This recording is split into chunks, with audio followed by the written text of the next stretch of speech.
Welcome to the Why Speckle Park podcast, where we look behind the scenes at the incredible breed designed to maximise profit, minimise inputs, and build a high-performance commercial beef herd. This episode is sponsored by Jad Speckle Park, bred for lasting performance. For first access to sale information, visit jadspecklepark.com.au and subscribe to become a Jad Insider.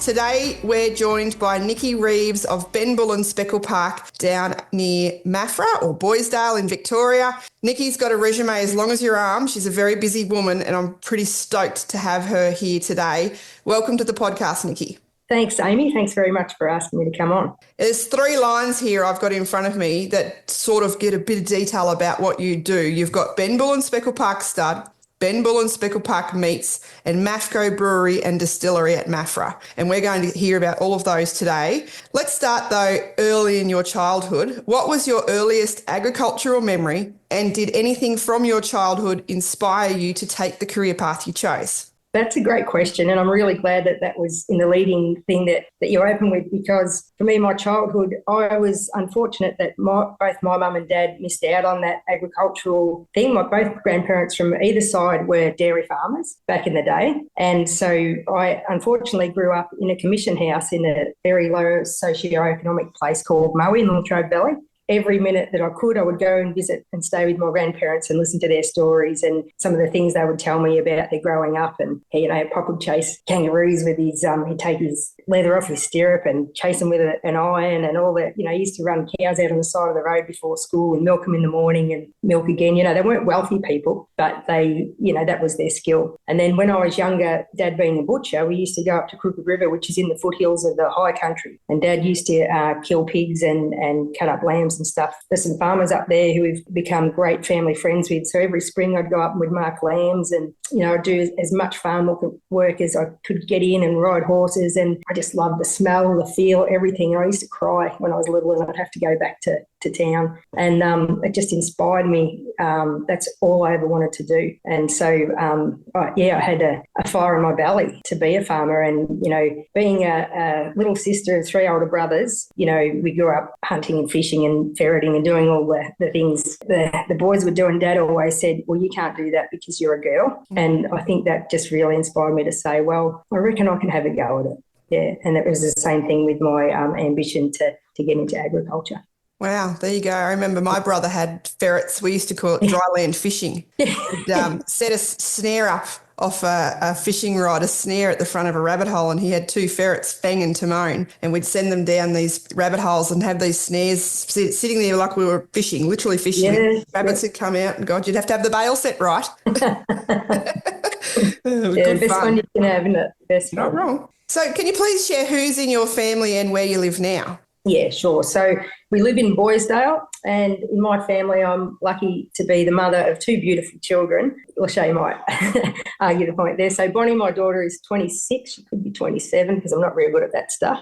She works for Landcare and Gippsland Food and Fibre. It's agricultural based. And my son Jim, he works for us at the brewery and he's in sales with our meat and our beer. So Jim used to work for Elders in sales, so he has that natural ability and has the gift of the gab and it was very fitting that he come on board with us. And it makes me really proud because when my kids were growing up, there was a lot of pressure on our farm back in the day. In a lot of cases when people get to the stockyards, there's always a few swear words flying around, a lot of pressure. And both my kids had that pressure growing up, unfortunately, and the last thing they wanted to do was get into agriculture. But they have, in a roundabout way, in their own way, and that makes me really proud that we all work together. So Bonnie's really involved in the environmental stuff on our farms.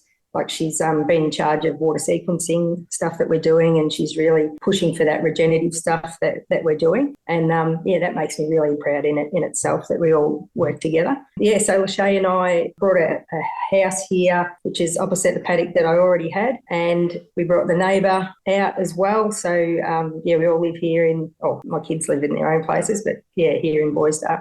Fantastic. Isn't that good? That legacy piece of working with your family and trying to leave that legacy for them. And there's so much in that. And the older we get, the stronger that becomes. 100%. And that's why you do it. So, I'm not an old say this to anybody. I'm a very poor business person, and I think, my skills are work ethic and having a dip, but I'm really proud that I've assisted. I built mum and dad a little house just down the bottom of the road on one of our farms. My brother, we bought a farm at Currajung, and he lives in the house up there and looks after the property up there, so he's looked after.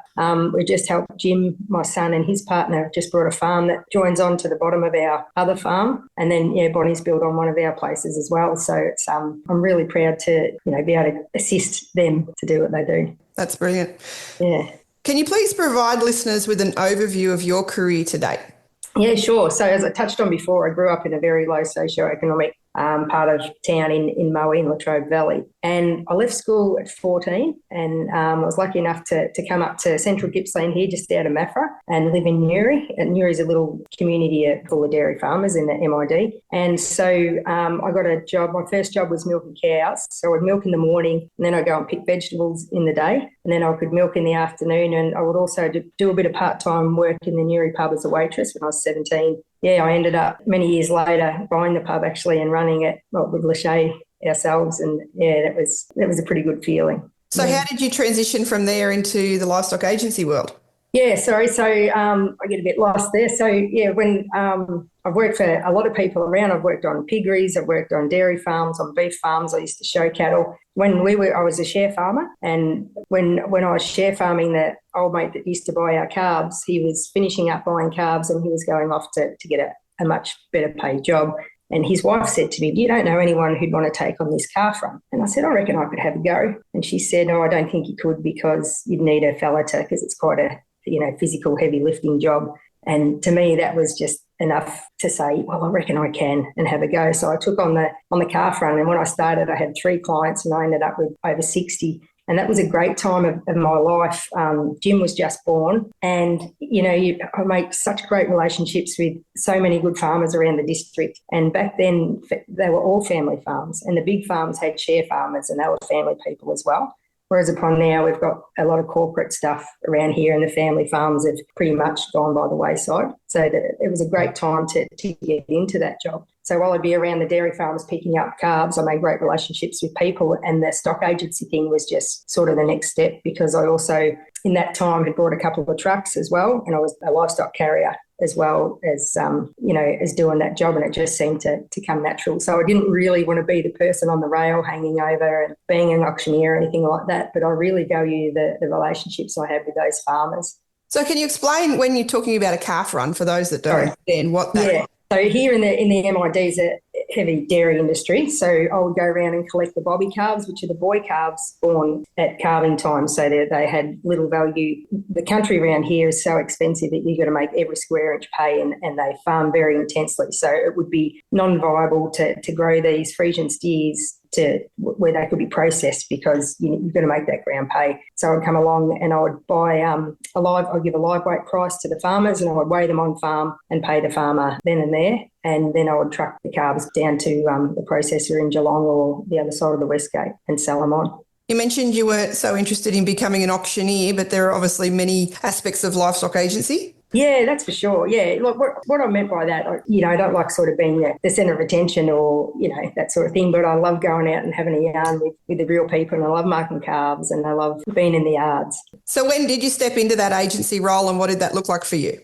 Yeah, well, I reckon so. That was not that long after Lashay and I had got together, and the difference with being in a relationship with someone that's supportive, as in a relationship with someone that's negative, is that when I have these thoughts that I think I could do it, she's always there to say, "Yeah, I reckon you could." And that's the difference in the last sort of 12 years since Lashay and I have been together. What we've put together in that time is pretty impressive. And sometimes I forget to look over my shoulder and remember where I've come from. And that just comes from someone being supportive, because the relationship I had prior was a fairly volatile relationship, and no matter how hard you work, when people have two different goals, it's just not, the finish line's too far away. The power of positivity and that support network. And that's for sure. It's so important. And I'm trying to picture you with Jim on your hip going and getting bobby calves, and you must Yeah, be yeah. working flat out. And Yeah, yeah, but it was also a really good time, and I was so lucky to be able to take my kids everywhere with me in my career. Very lucky. They probably don't think so much because they got dragged from pillar to post, and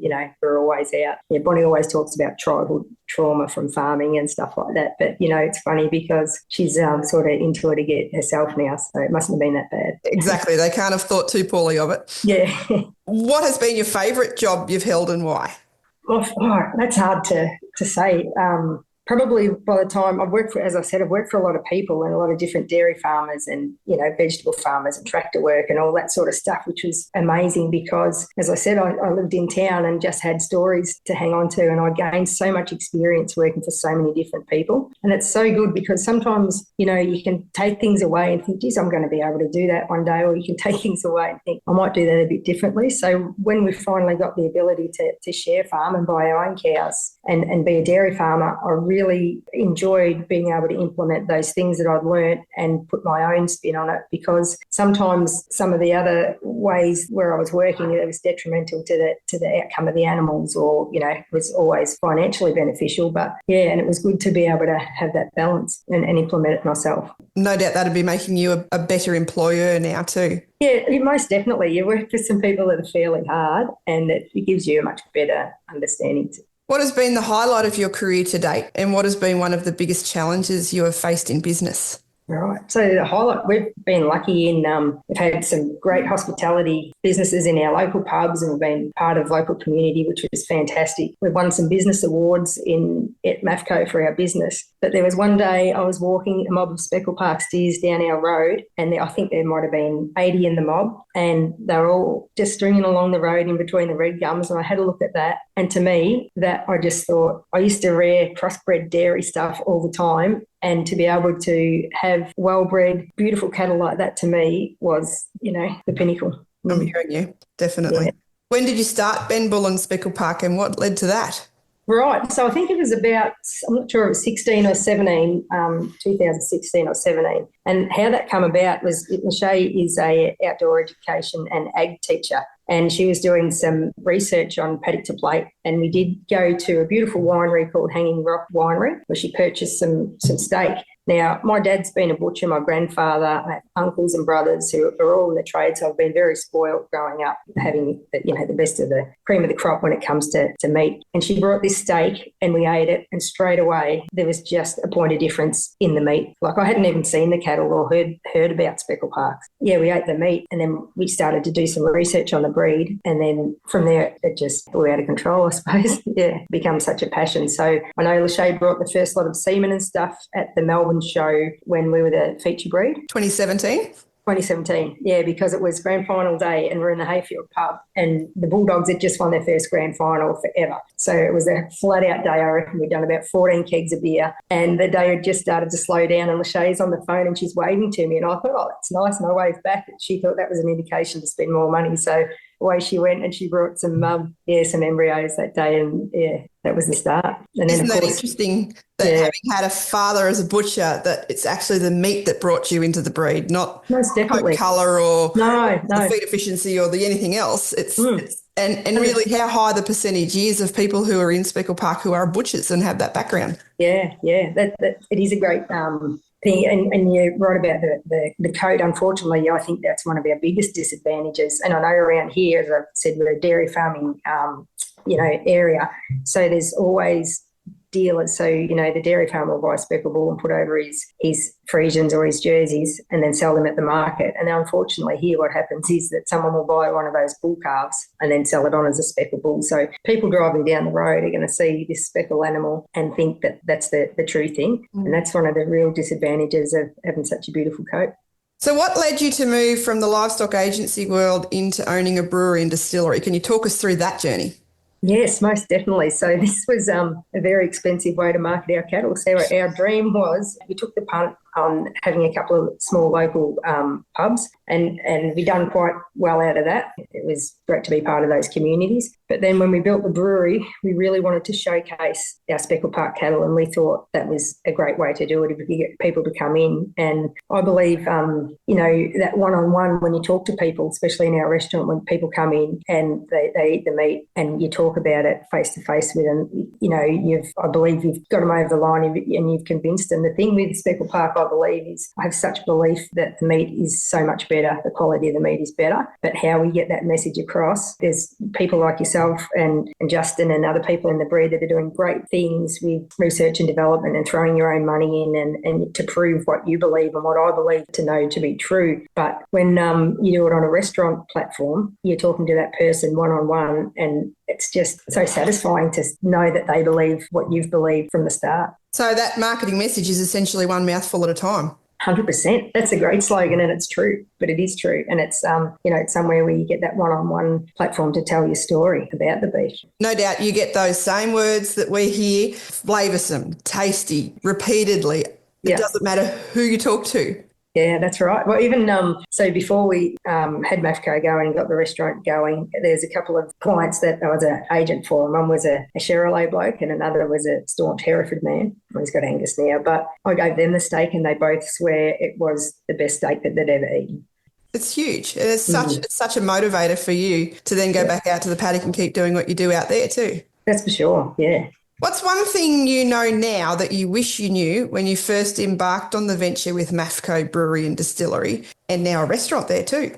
Oh, good heavens. We had a crystal ball and we knew about, financial crises and COVID and all that sort of thing. But, they're just challenges as with everything. So I know with farming Bonnie was born in 97 and she was born in a drought, and that drought lasted until she was at school. I remember she went in grade prep. I took her to our friend's place for a birthday party and they had a bore that was still running. So their irrigation around the house was beautiful and green. And when I drove home, I was in tears because, we were out of water from our weir. We had yearling heifers that were, not only does drought have a financial impact, the emotional impact that it has on you is stronger because you love these animals. And when they're not at their best, you suffer. And every time you drive up that driveway and you hear them bellow, definitely takes its toll. But then you learn from that. So, I was only in my 20s then, and learning from observation and the way different strategies, how people manage the drought. Yeah, so now, we've done things to mitigate that. Hopefully in the foreseeable future, if it happens again, we'll be in a better position. And we've learnt from what we had back then.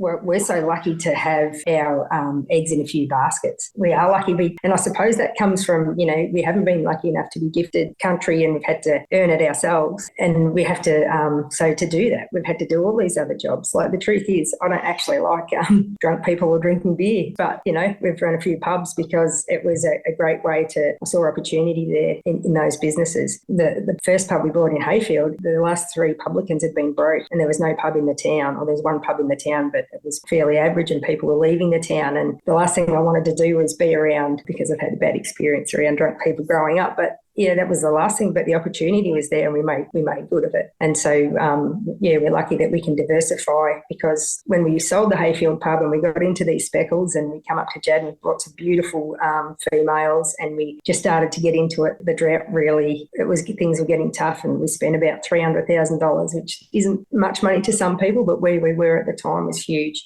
just feeding these girls and keeping them going. And so then we thought, shit, we better jump back into a pub. So we jumped back in the Newry pub, and then thank goodness it rained, because if COVID had been the same time as the drought, it would have been catastrophic for a lot of people. And so fortunately when COVID hit and the Newry had to close down, it had rained and the cattle prices were good. So we've always had that bit of balance, and we have outside income. Lashay's a full-time leading teacher still. I don't know how she does it, with everything else she does. And we've got do a little bit of livestock work and the cattle trucks. And I actually just don't know when you sleep, you guys. Yeah, I'm not a very good sleeper. Tell us about the Maffco Brewery and Distillery. What do you produce and what's your most popular product? Yeah, I think our most popular product is our story.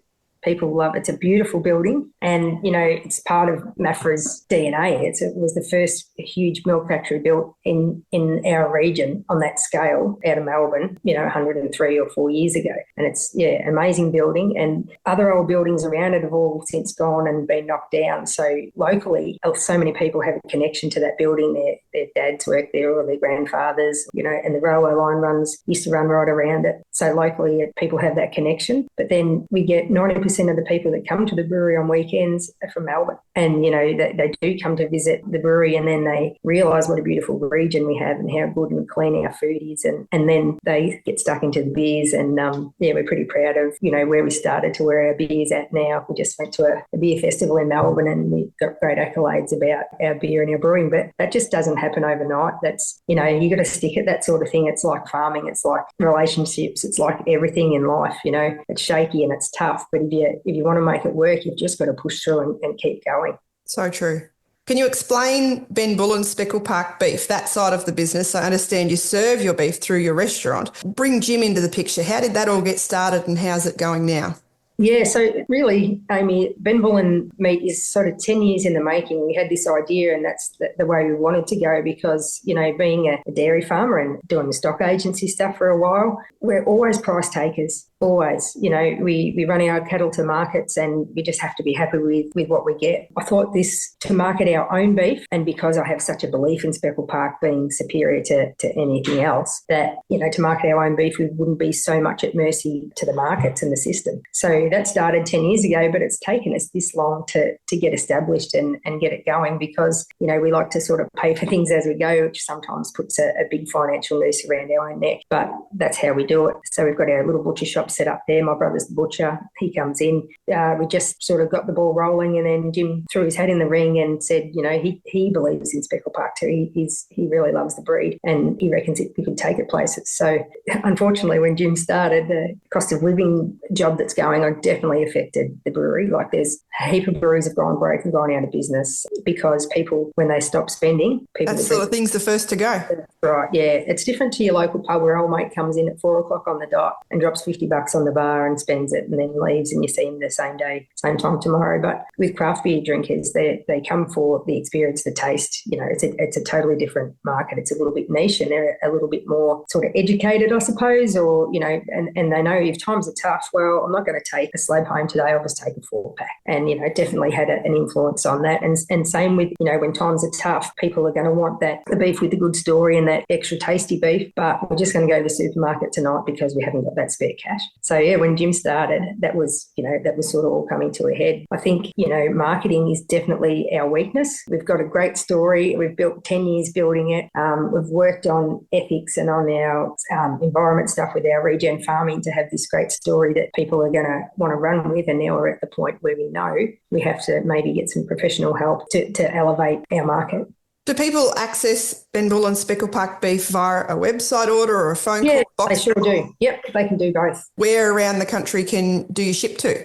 Jim was just telling me the other day he sent some to Pambula in New South Wales, some to South Australia. He's working in with a beef distributor to do that. Otherwise, we go with the beer deliveries and beef, we sort of go to Melbourne fortnightly, so we often deliver boxes down that way too. A regular concern among Speckle Park breeders who have thought of dabbling in the boxed beef sales, marketing their own beef, that side of things is, how do you handle marketing the whole carcass? Yeah, that's a huge challenge. Yeah. So, the secondaries, we're very lucky to have a restaurant and a beer hall because the secondary cuts get used, like shin, just say uso buko, they call it, the shin meat, which is a nice, dark, rich sort of slow cooking meat. It used to, it's one of the lower price cuts. Pud, my brother, the butcher, he'll French it and leave it on the bone and make it into like a Thor's hammer. And all of a sudden, 4 people can sit around for $100 and enjoy this slow cooked, beautiful, and you've turned something that's secondary into sort of high end. And if you can do that over 3 or 4 different cuts, like with your skirt and with your Dorello. So we pop our Dorello in the dry ager, then we have it ceviche, and like there's, a lot of different things we can do with the secondaries to balance it. But as far as our waste goes, well, we also make a lot of sausages and burgers and burgers, all that sort of thing.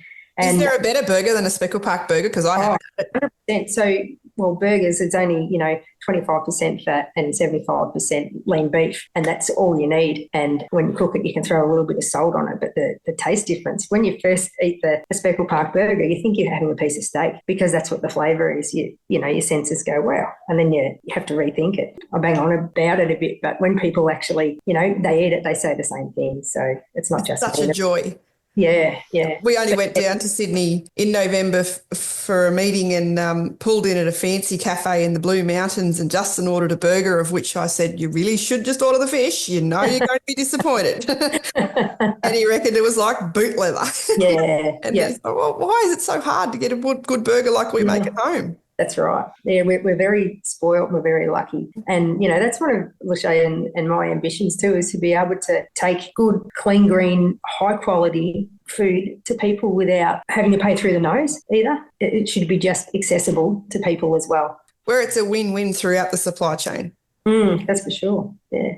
What carcass weight and age animal are you aiming for at turn-off? And do you do anything with the hides? Yes, we do. We've got a girl who does some leather work here, and we've made like gun cases and chef's rolls and stuff like that. It is quite expensive, but we're still using it because, our ethos is to use 100% of our animal. So we use the hide, and we like the bones that the chefs can't use as well. We've got our own fertiliser and compost pit here that we make on the farm, so that comes back out. So we really do use 100% of it. So we've just been putting some steers through now, and they're sort of 15 months, and they're around, we're over 500 now because they're getting to the tail end of them. But, they're around sort of 500 to 550 kilos when the season's good and the grass is good in South Gippsland.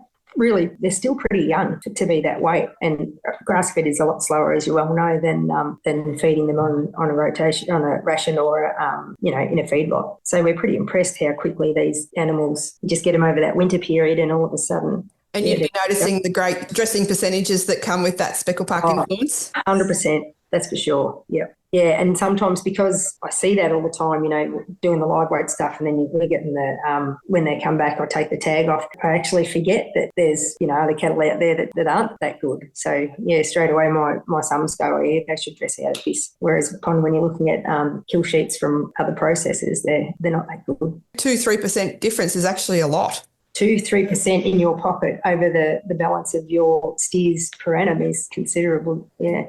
You host the very popular Maffco Pitmaster barbecue competition and festival. Tell us about that, and how is Speckle Park beef showcased at this event? Yeah, well, again, Amy, that was another one of Lashay and my ideas to showcase Speckle Park. We thought, what a great thing. And, like on Netflix, there was a series about barbecue and stuff like that. So we did a bit of digging around, and we got onto the Australian Barbecue Alliance, and they were wrapped to have it at our facility. And, yeah, it's another great platform about beef and Speckle Park.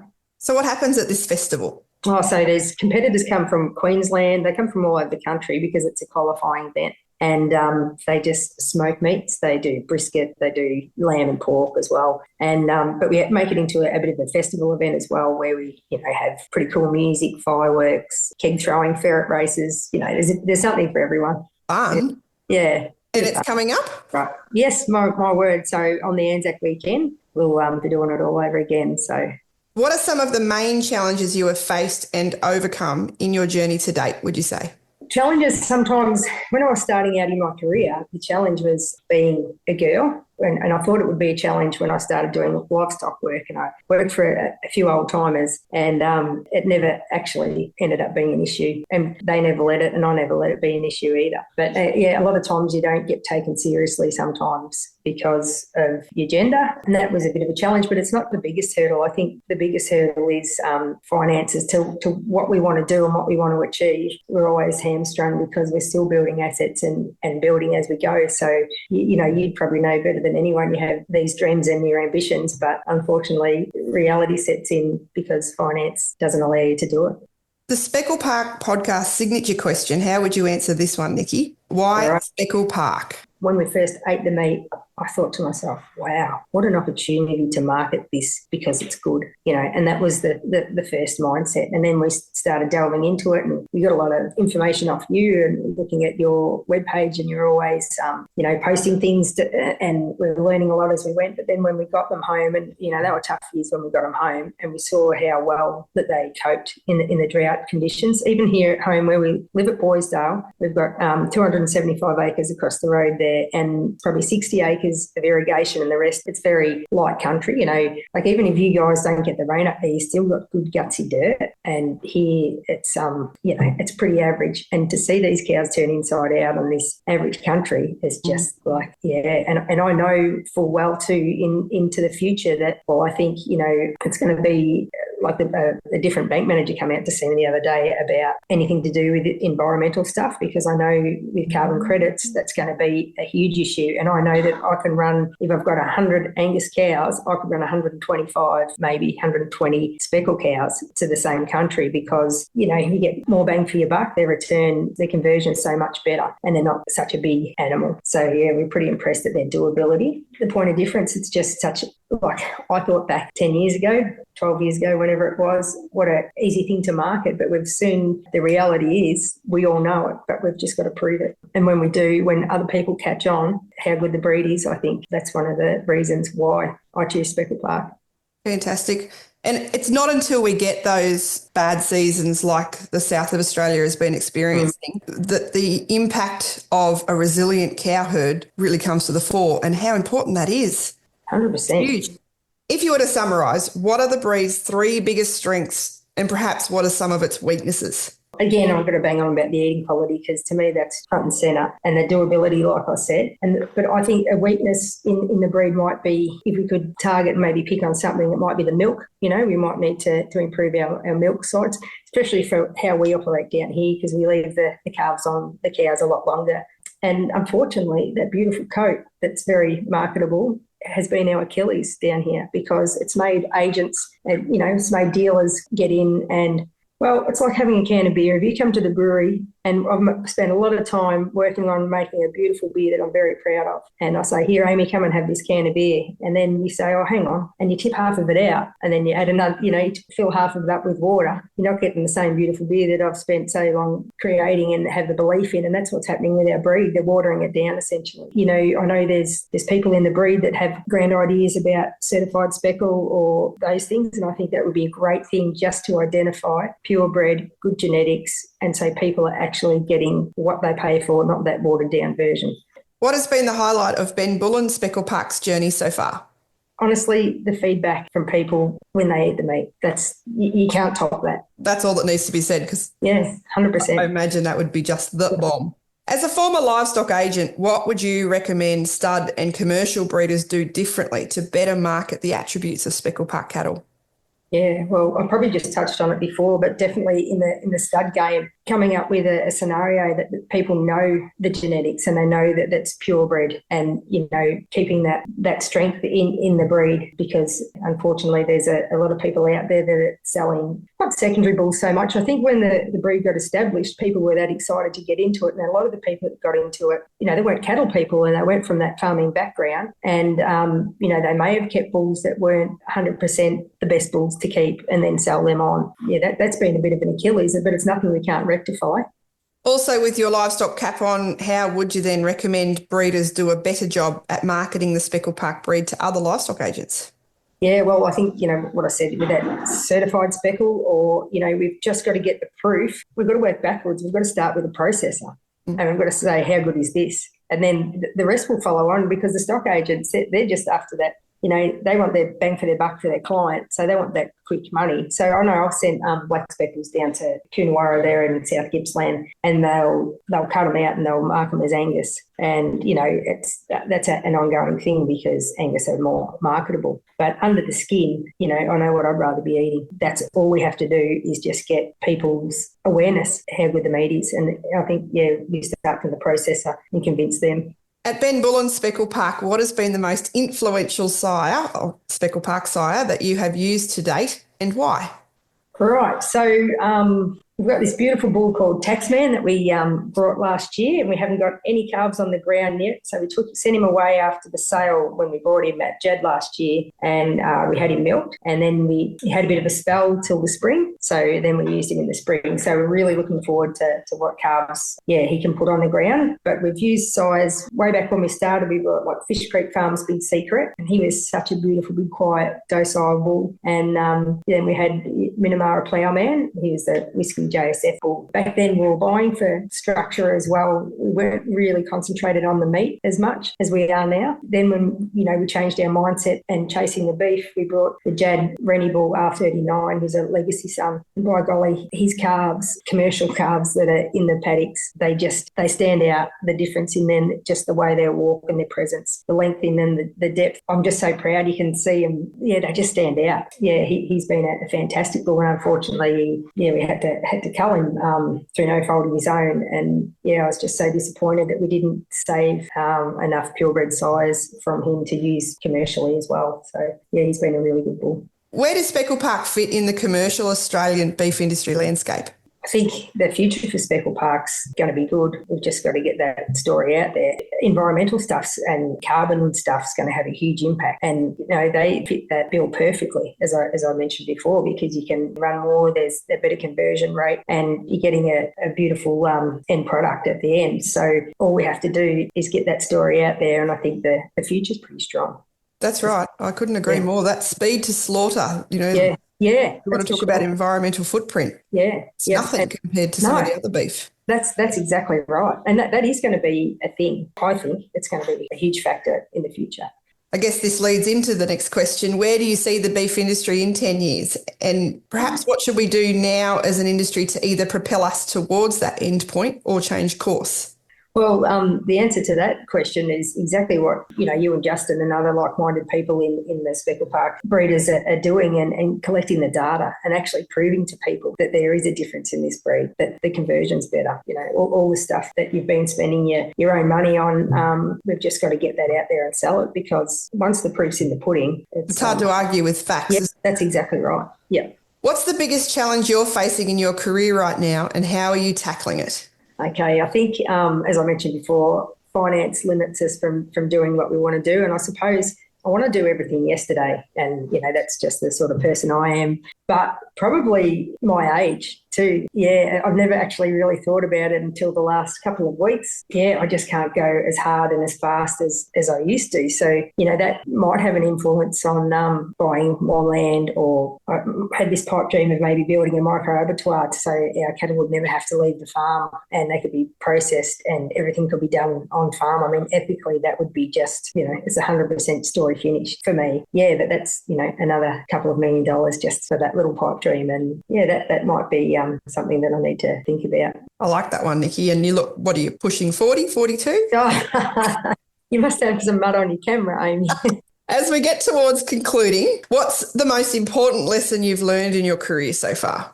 Definitely relationships. Relationships are the most important thing. As I said before at the start, I'm not a very good business person. My fear of failure and probably work ethic has kept us going okay. But relationships are the most important thing. I've worked for a lot of people when I was growing up, and there's not one of them that I can't go and sit at their table and have a cup of tea with and shoot the breeze and quiz them about stuff still now. And, it's a very important thing, relationships. Who has been your most important professional mentor? Wow, that's a hard one.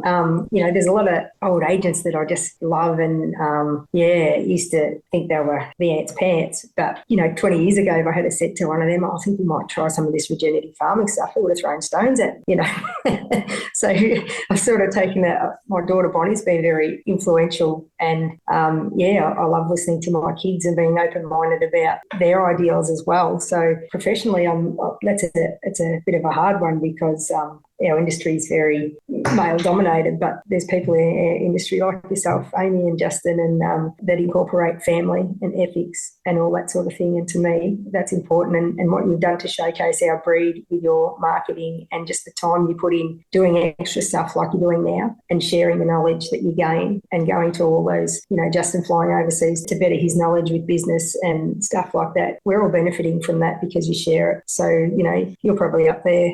Thank you very much. The truth, yeah.